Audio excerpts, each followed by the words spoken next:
the Los Angeles Lakers. How does Kyrie versus LeBron sound to you? Penalty count to go. What a play. Kyrie Irving rattles one home.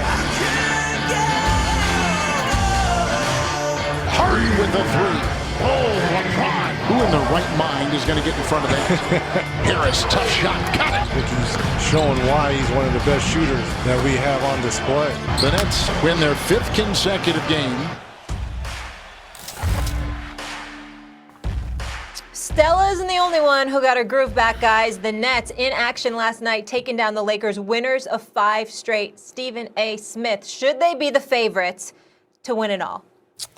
I definitely believe that now more than ever, particularly with the questionable health of Anthony Davis. If Anthony Davis was 100%, perhaps I would feel different, but he's not, and I don't think he's going to be for the rest of the year.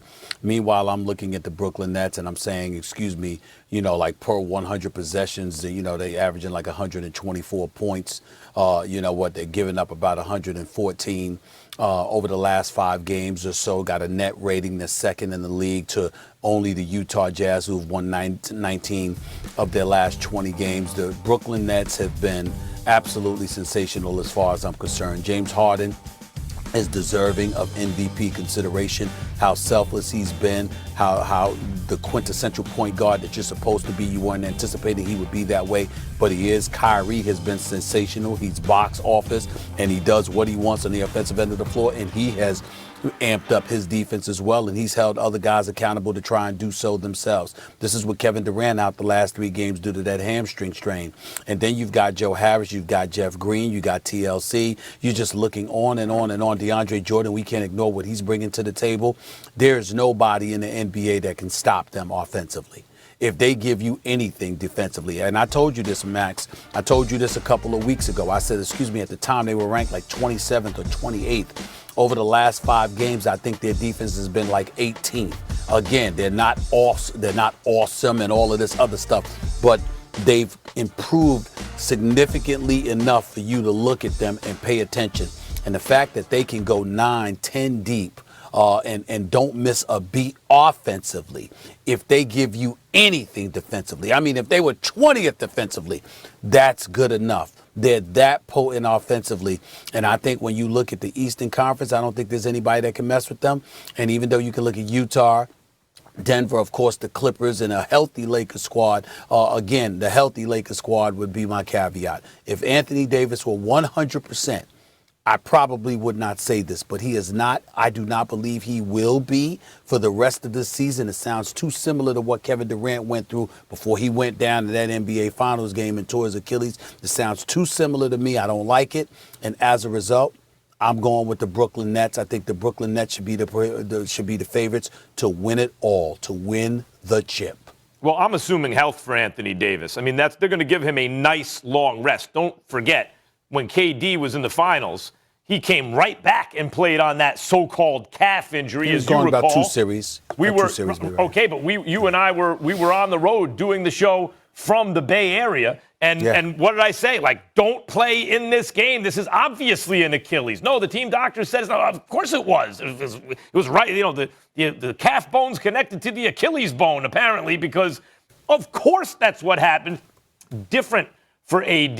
AD has a nice long time to rest up. Now, assuming that AD is healthy, the Lakers are the team to beat. They're the defending champions. No one really extended them. The Heat took 2 games from them. That was extending them. But before that, they gentlemen swept the Western Conference, including a Denver team that not only gave the Clippers all they could handle, but beat the Clippers. Lakers lost 1 game to them. They lost 1 game in each series up to the finals, and they still didn't get taken 7 games. Now, it's one thing if you say, yeah, but they lost this piece, they improved. Lakers improved since last year's team. And the thing about it is, they're the one team, the Lakers, when healthy. Stephen A., if they don't have AD, don't bother showing up because they might not get to the finals.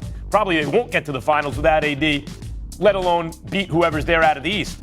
But assuming AD is there, this Lakers team is the only team in the league that is absolutely elite both ends of the floor, offense and defense. Remember, no team has won a championship in the last 2 decades, 20 years, with a defense ranked lower than 11th. Now, Do I agree with you that the Nets could be the first team to do that with a mid-ranked kind of defense? Yep, they have that much offensive firepower. I've consistently said this is going to be the best offensive team of all time by the end of this season. But they're going to have to play defense. So because they haven't really done that consistently yet, I can't make them the favorites when the Lakers are the champions defending and have improved, presuming health for AD. I'll tell you something else. The Sixers are a real threat because not only have they been playing well this season, but they are designed, health permitting again. Who's going to stop Embiid on that Nets team? Like, that is Nobody. a bad matchup. He is going to get his. And the Sixers can also shoot, and they can play defense. All things considered, do I like the Nets to beat them? Yeah, I do. I think the Nets will play good enough defense. But that's a tough series. It's not a given. I'm not saying it's not a tough series, but threes will beat twos any day of the week. And I think that when you consider the marksmen that the Nets can put on the floor all at the same time, I think that spells trouble for the Philadelphia 76ers, particularly with Ben Simmons refusing to be a perimeter threat. That's number one. I think that you have to look at it from the standpoint that the Philadelphia 76ers have tailed off a little bit defensively over the last few games. If you're paying attention to them, we've got to pay attention to that and keep our eyes on that. I think Seth Curry should be shooting the ball more, not less, but that hasn't been the case as of late. That's something to point to. And then I also think about this again.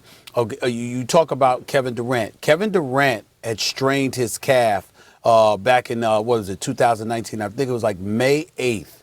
Mm-hmm. May 8th. And he came back June 10th, Mac. That was a month and 2 days. Now, obviously, he could have sat out longer, and we get all of that, and we can assume that Anthony Davis probably will need to sit out longer as well.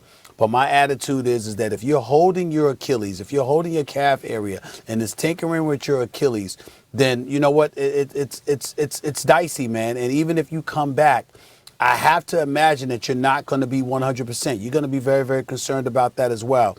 And the Brooklyn Nets ain't a team that you want to go through having those kind of issues going on, considering what they bring to the table offensively. So I just look at it and I just say right now, because Anthony Davis, I think that his health situation is highly questionable.